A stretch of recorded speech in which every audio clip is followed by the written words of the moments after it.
Hello, everyone, and welcome back to SGA's Equity Summit. Let's give everyone a minute to come back in if you've been in the lobby during the break. Thank you again for joining us today. And first, a huge thank you to our inspiring keynote speaker, Majora Carter.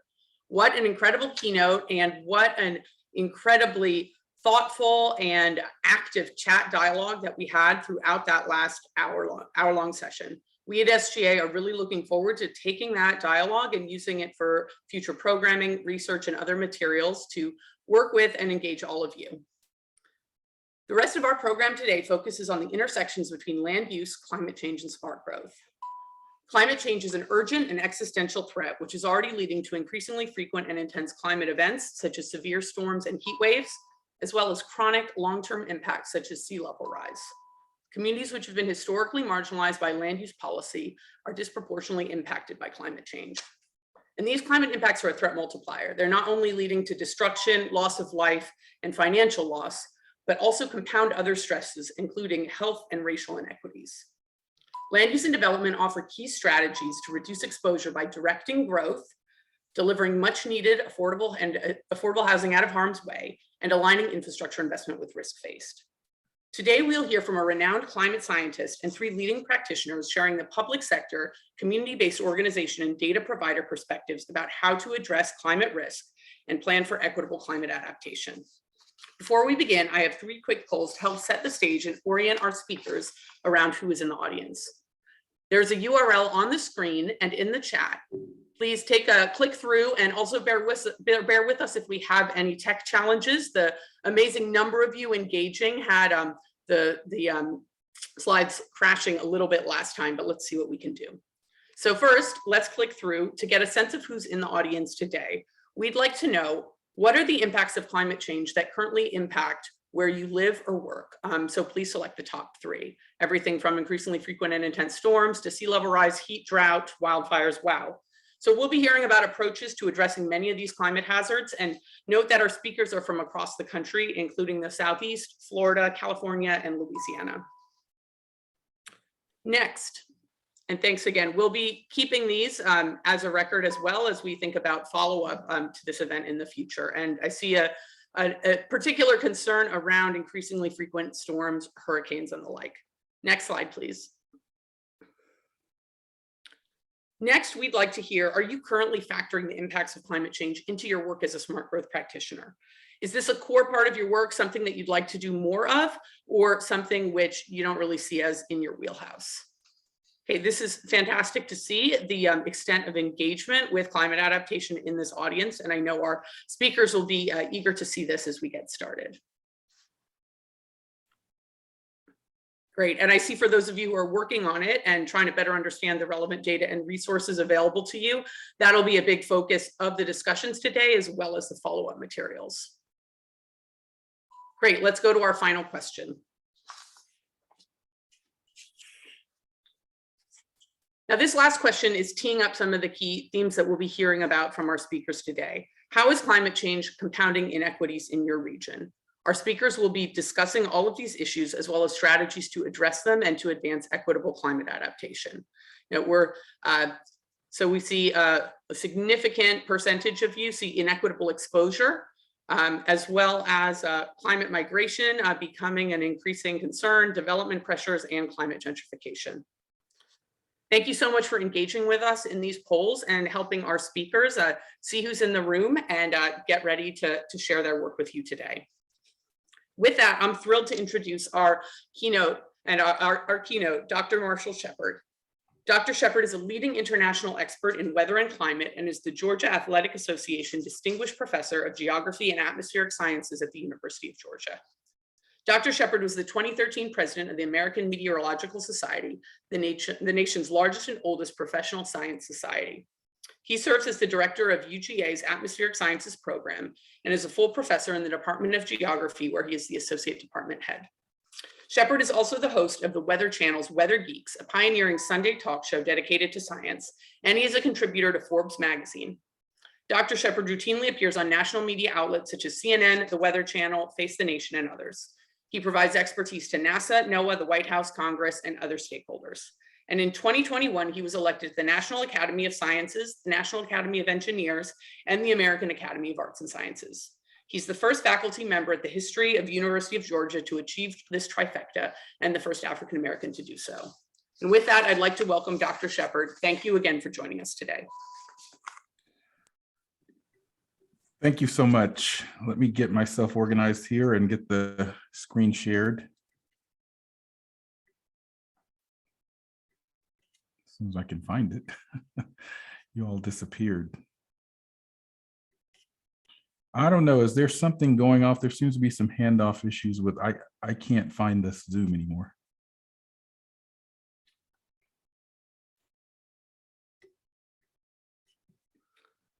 Are you all there? We're here. Bear with us one second, everyone, and thank you for your patience, Dr. Shepard. Would you like us to share the screen instead? Sure. I just can't, I don't even see this an option to share it on my end as we did in the rehearsal. So.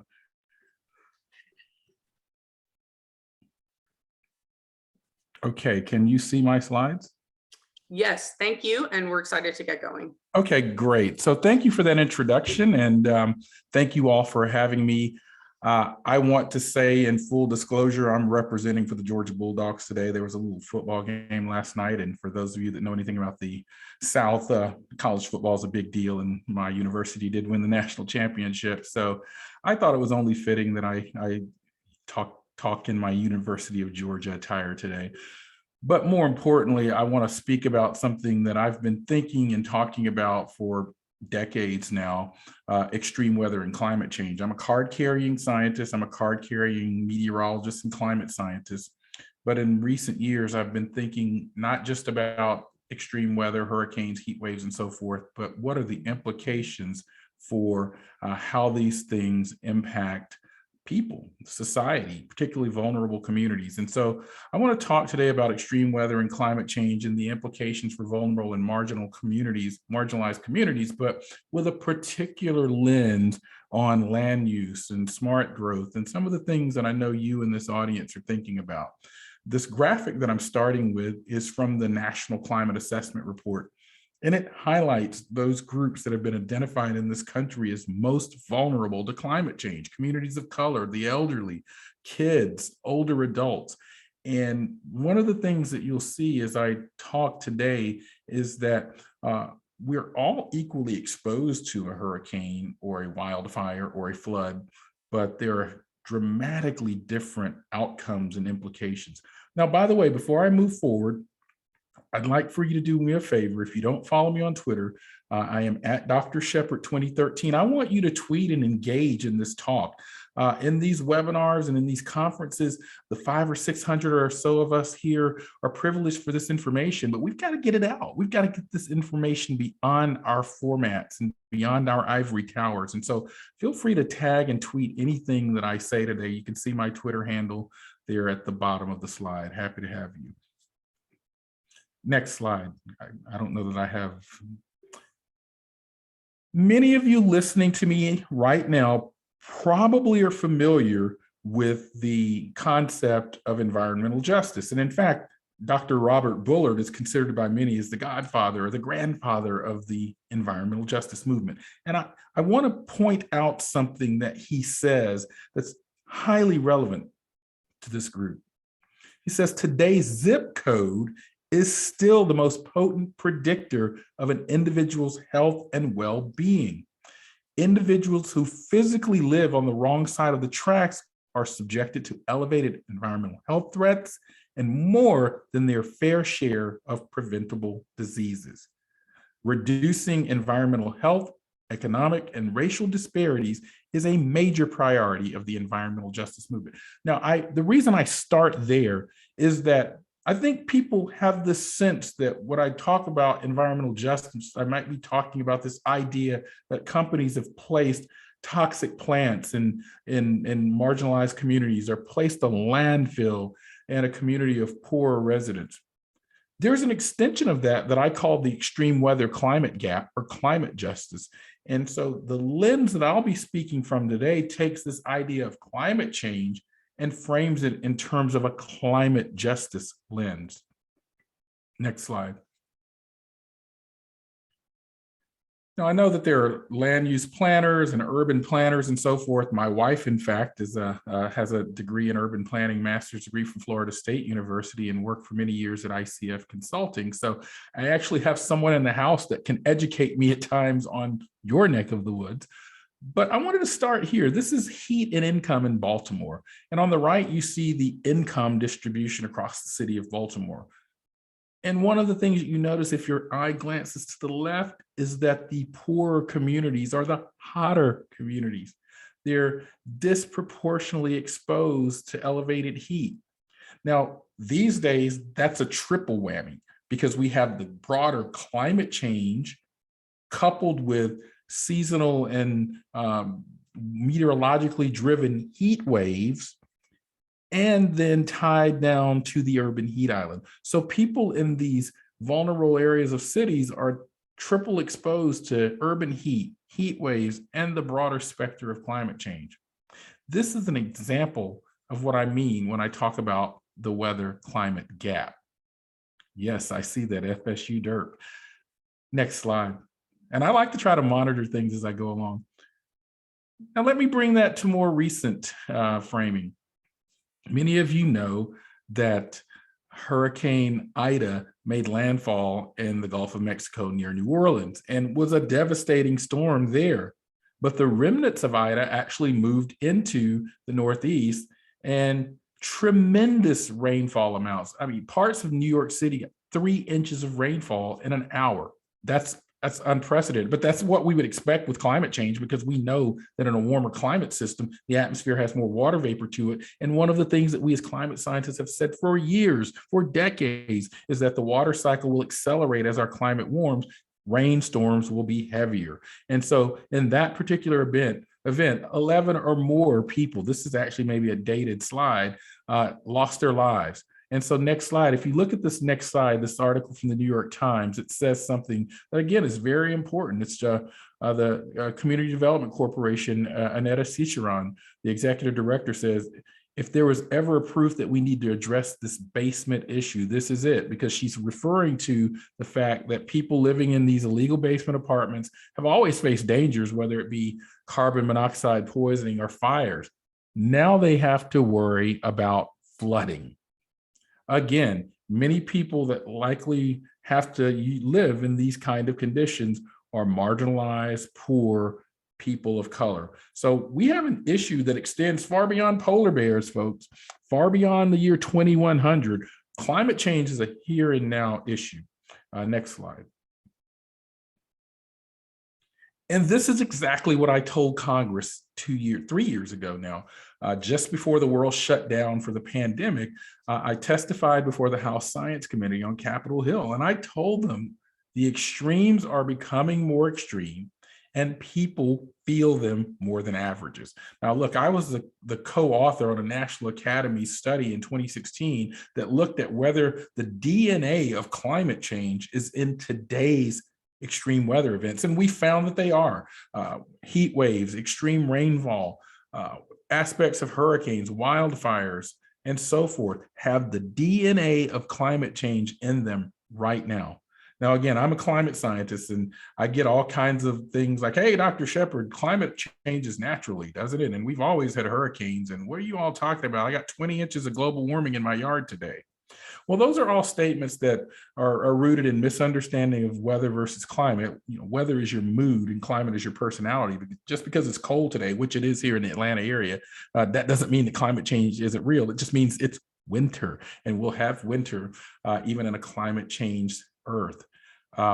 In terms of climate varying naturally, absolutely it does. But grass grows naturally on our lawns as well. But when we put fertilizer on the lawn, the grass grows differently. And so I've spent a lot of time trying to remove this idea that it's either naturally varying climate or human caused climate. It's both. Human baseball players in the major league could hit home runs naturally, but in an era of steroid use, they could hit longer ones and more of them. So it's an and, not either or. Next slide. So this is actually a paper that me and colleagues published last year in a journal on multi-hazard climate risk projections for the US. What we did is we took the climate models and we blended those with projections of socioeconomic status in every county in the United States out to the year 2040. And again, I'm just showing you the final product. There are actually other maps that show you the climate hazards, the social vulnerability, and the exposure. And when we pull those together, by 2040, these are the counties that we believe will have the most climate risk. So you can see the areas in bluish and purple and red. Those are high climate risk counties in 2040.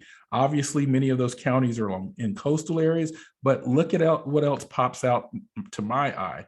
Many of our urban centers, urban counties, also the desert Southwest and parts of the Pacific Northwest. Now, to be clear, just because you see yellow, that doesn't mean those counties aren't climate vulnerable. This is a relative scale. It just means those counties in orange and purple are the most climate vulnerable based on our projections. And you can read that paper for more details in the year 2040. Next slide. If we come closer to home and we think about things from an urban land use planning perspective and from an equity lens, this is current research ongoing here at the University of Georgia by myself, Dr. Steve Holloway, an urban geographer, and Dr. Jerry Shannon and some of our students. We were funded by the Vice Provost for Diversity, I should say, at the university to look at race and heat. And so we took NASA satellite data and other types of data and looked at the distribution of Atlanta's urban heat island from a perspective of where different people live as a function of race. And one of the things that you can clearly see, if you look at that top left map, you can see Atlanta's urban heat island. They're popping out in the red and orange. Those are the areas that are warmer because of the asphalt and lack of trees and industrial development and planning and zoning and so forth. We know why urban heat islands happen. But one of the things that we found in our analysis is that Black people and perhaps even Hispanic, Latinx people are disproportionately living in the hottest parts of Atlanta. And you can see that here in this map. They're disproportionately exposed. So I'm arguing that we unfortunately have heat islands within heat islands. African-American communities are perhaps exposed to 1 to 2 to 3 degrees more intense heat within the already intense urban heat island of Atlanta.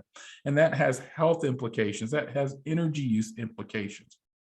Now, one of the things that we were curious about, if you could go to the next slide, is whether historical redlining practices have already, that's a good point. Victoria, who's someone that we've worked with there at the EPA, has an excellent heat island website and information. I know we had you down at the University of Georgia for a project that I'll talk about a little bit later.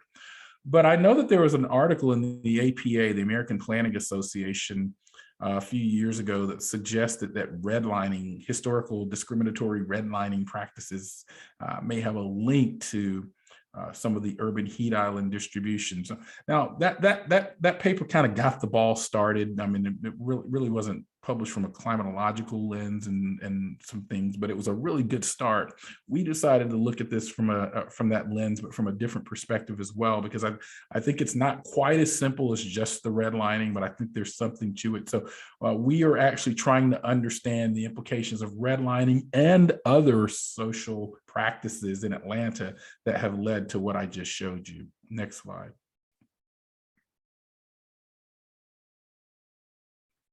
So as I mentioned, I call this the weather climate gap. I've given you two perspectives so far. I gave you one related to heat in Baltimore, and I showed you Atlanta. But the weather climate gap is not just about heat. It's certainly about all aspects. When you look at Hurricane Harvey, when you look at that headline on the top right, many of the communities flooded in Houston. Hurricane Katrina in New Orleans, many of the communities impacted there, vulnerable, marginalized communities. We have a paper published out of my research group by Dr. Neil Debbage at the University of Texas, San Antonio, who's one of my former doctoral students. Neil's found that African Americans were 44% more likely to reside in areas at risk for flooding than whites, in the Charlotte to Atlanta mega region, which we call Charlanta and others have called Charlanta as well. So that's just another example of this weather climate gap, this disproportionate sensitivity of extreme weather climate events and the delay in the ability to bounce back. Now, look, all of us listening to this, we have high resilience. If we were in a flood prone area or an area under the threat of a hurricane, we have the ability to take our families and move inland, stay in a hotel. We have insurance on our homes. We're not likely going to be impacted. That's adaptive capacity. That's resilience. When you have low adaptive capacity and resilience, that increases your vulnerability if you're sensitive and exposed to certain events. Next slide. So, I didn't have a good deal of time with you today. I've got an hour-long lecture that I can give on this and lots of ideas, but I wanted to at least introduce you to this concept of the extreme weather climate gap. And I really implore that, planning and zoning and departments like the one that my wife was in urban and regional planning at Florida State and others, engage more with the weather climate knowledge that we have. From what I understand, there's a lot of McHarg's principles and a lot of environmental things, but there's a new body of knowledge and literature that I believe firmly needs to be integrated into urban and regional planning processes. But what are some solutions, big picture? I don't have time to go into the details of these today. So here are three. Next slide. Well, the most obvious solution to me is we have to erode the income gap. Here's a look at race, wealth inequality in the United States. The blue line is white Americans, the red and orange line are Black and Latino. Ding, ding, ding, ding, ding. It's not rocket science, even though I used to be a scientist at NASA. That is the reason we have this disproportionate sensitivity from a standpoint of vulnerability, infrastructure loss, health disparities, and so forth. When we see a Hurricane Ida, or when we see a wildfire, or when we see a flood from the remnants of hurricanes in New York, it's related to the wealth inequality gap. It's that simple. Next slide. The other thing that we need to do is we have to draw down carbon emissions. The Paris Agreement challenges us to reduce our emissions to keep warming below 2 degrees Celsius or even 1.5 degrees Celsius. And I emphasize Celsius because when we think about it in the way we think about it in America, in Fahrenheit, it's even more. Again, I wrote an article in Forbes a few weeks ago. We've got to stop talking about this at 1.5 degree or 2. That doesn't resonate to Americans. We think in Fahrenheit here, for better or worse. And so when we talk about 2 degrees, 1.5 degrees Celsius, that's almost 3 degrees Fahrenheit.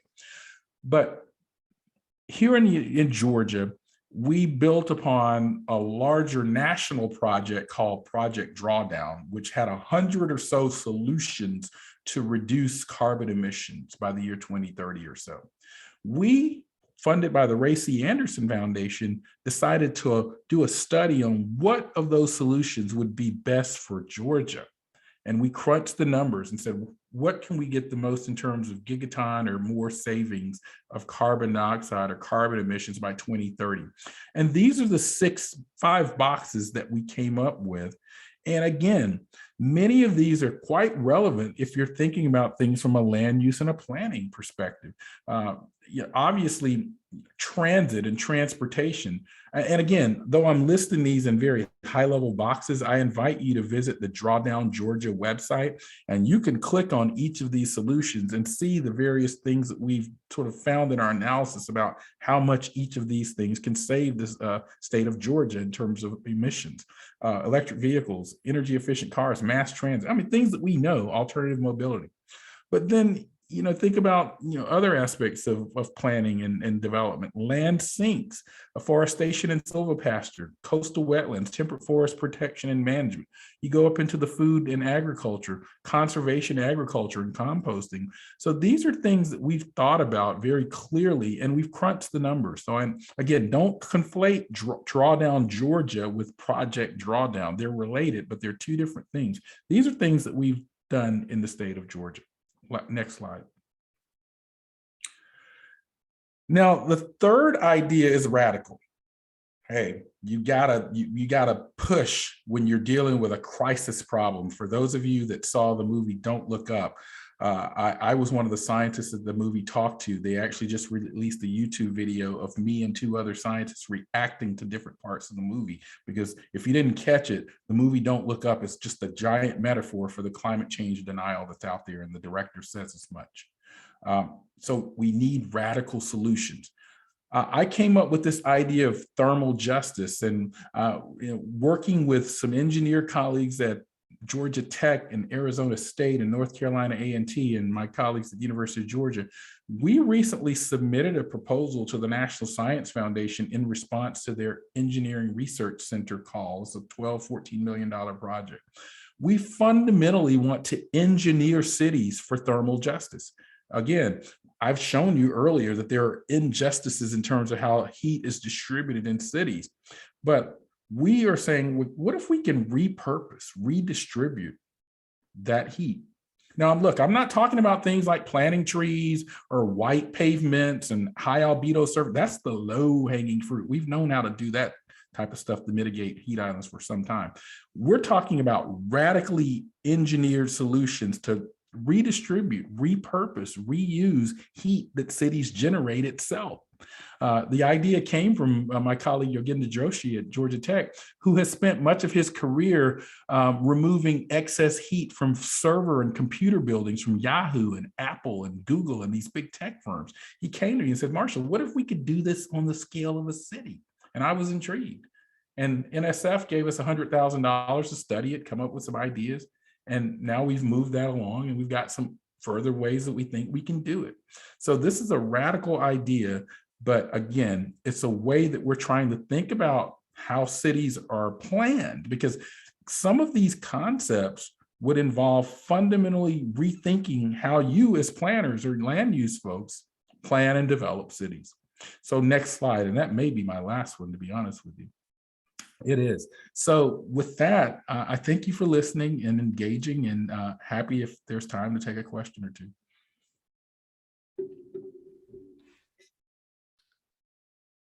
Thank you so much, Dr. Shepard. It's amazing to hear more about your work and your longstanding leadership on addressing the climate gap. So we have a lot of great questions that are flooding in. Sorry to say flooding in. I guess it's inevitable in the climate panel. Please send more. We'll try to get as many as we can today, and we'll also use them for future programming and work. So first, we have an excellent question which came in regarding your perspective on some of the connections between the moment that we're in with the COVID-19 pandemic and climate change. And I've also seen much of your work on this topic, as well as outside of your leadership as a climate scientist, your book on being quarantined with kids at the start of COVID. So what would you like to share with us on how your thinking has changed during the pandemic? And what do you see to be the policy prescriptions for avoiding the result that we've seen during the pandemic?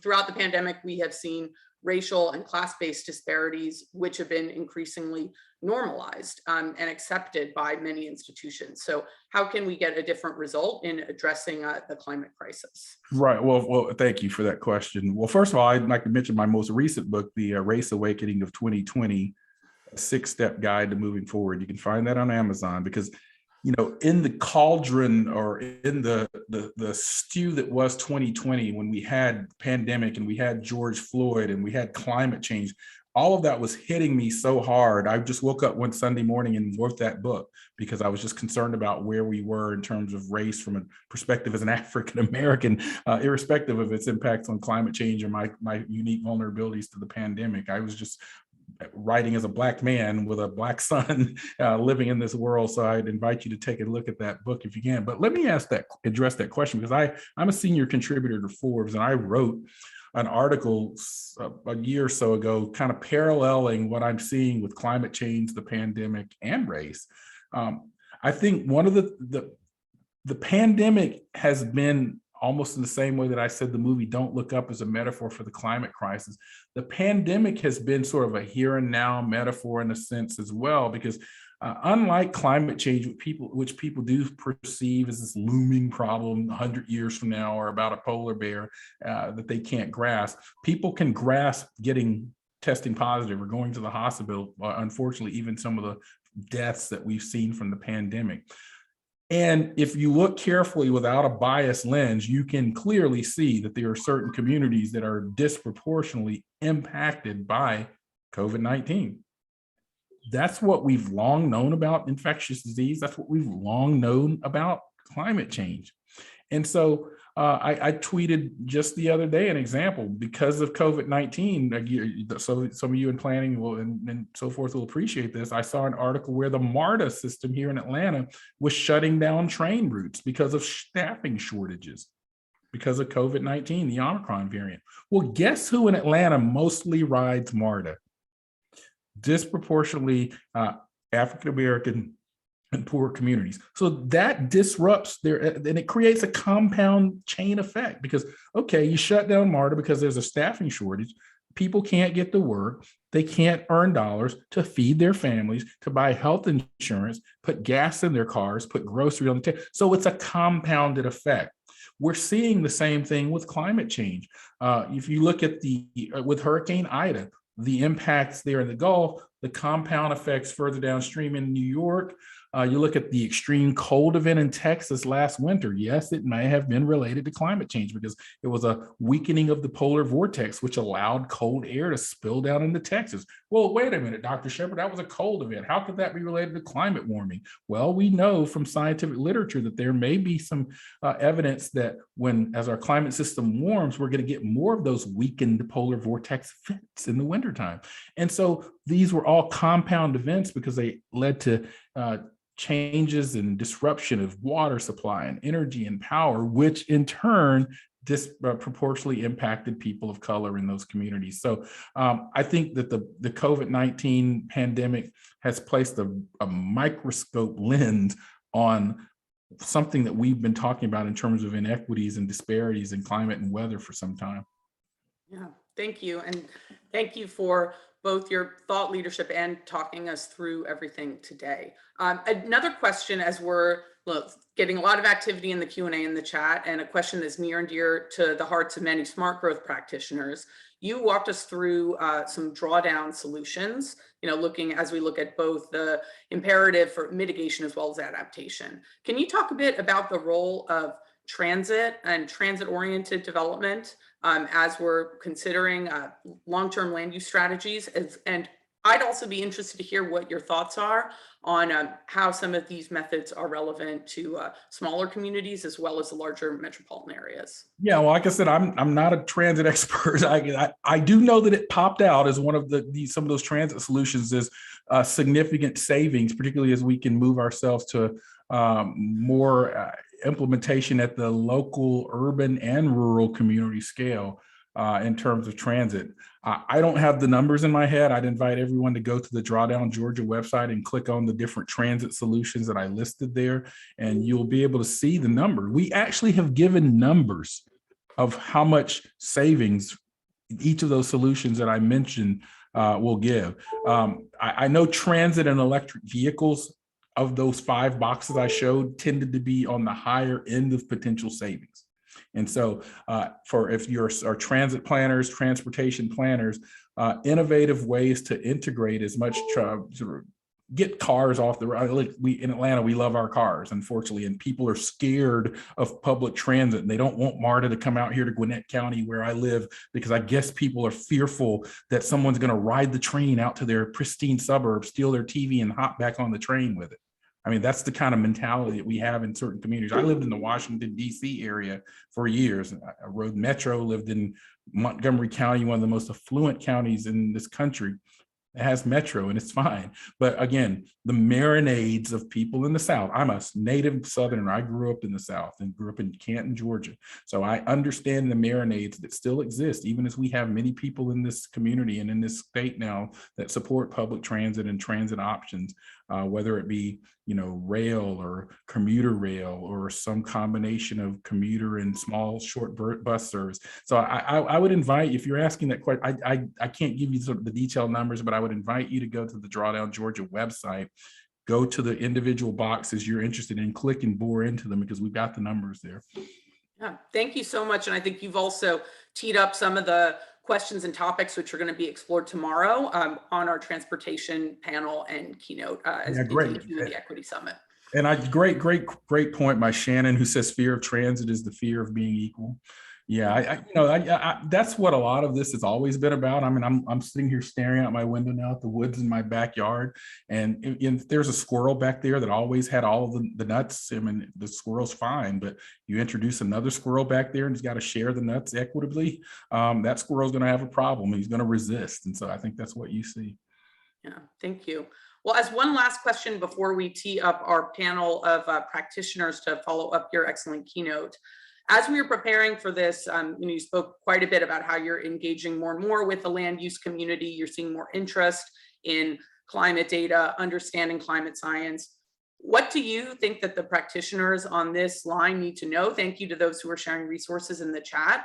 And also, probably impossible to address this in a minute, but what do you think the land use practitioners on this line will need to keep in mind in line with future potential migration or economic trends which will arise on account of the climate crisis? Well, one thing I would point you all to is the scholarly research of Matt Hauer, H-A-U-E-R. He's a professor at Florida State now. He's been doing work on demographic shifts in response to climate change. He's published work in Nature and Science, some of our top journals, on what cities are going to lose and gain as people move away from vulnerable climate regions in coastal parts of the United States or in other parts of the US. So I'd be aware of Matt Hauer's scholarship, because I think it has some implications for planning. Also, I would love to see colleagues here sort of find ways to insert this type of knowledge into their practice, or also perhaps into their training grounds, their graduate programs and so forth. I trained a couple of planners that came to work with me in PhDs, and so I got a lens into what's typically in planning curricula. There's a lot of sort of data, environmental and ecological things, but not a lot of kind of current climate and meteorological things, and I'd like to see more of that. Great, thank you. And I've actually discovered we have 1 to 2 more minutes, so let's try to get hey, let's do it. A little bit more. Let's keep going here. I can go as long as you want me to go. I can talk all about this all day, and happy to continue this conversation on Twitter as well. Fantastic. Well, I think earlier you called out the EPA's resources on urban heat island effect. Mm-hmm. Can you talk to us a bit more about what else you think that planners and smart growth practitioners need to be aware of regarding heat, resources out there, and also the intersections between the built environment development and the heat island effect? Yeah, so the urban heat island, the EPA heat island program is quite good. Just in general, I think you should be aware of the climate portal at NOAA, National Oceanic and Atmospheric Administration. There's a lot of good information. It's not necessarily just urban heat specific, but they've really revamped that site, and it includes a lot of tools and toolkits and information that if you want a crash course in this information, happy to, I think it's a good place. One other thing that I would mention, a couple of years ago, I had a research coordination network grant with some colleagues at the University of Minnesota. And it was something called the Urban Climate Institute. You can probably Google it and find the website at University of Minnesota. And the sole purpose of that grant was to try to figure out a way to bring my side of the world over to the urban planner side of the world and how they could come together. And so we literally held a series of workshops where we were talking about how we can sort of kind of bridge that gap between the things that we know that probably should be integrated into planning, and then things that like that we should know. So one other thing that I'll end this answer with, my former PhD student, Mariano Alfonso Fragomeni, Fragomeni, did her doctoral dissertation on this idea of collaborative work and co-production of knowledge. And so we were looking at how to take urban heat information that we know on the climate side and integrate that into the city of Savannah and Chatham counties planning processes.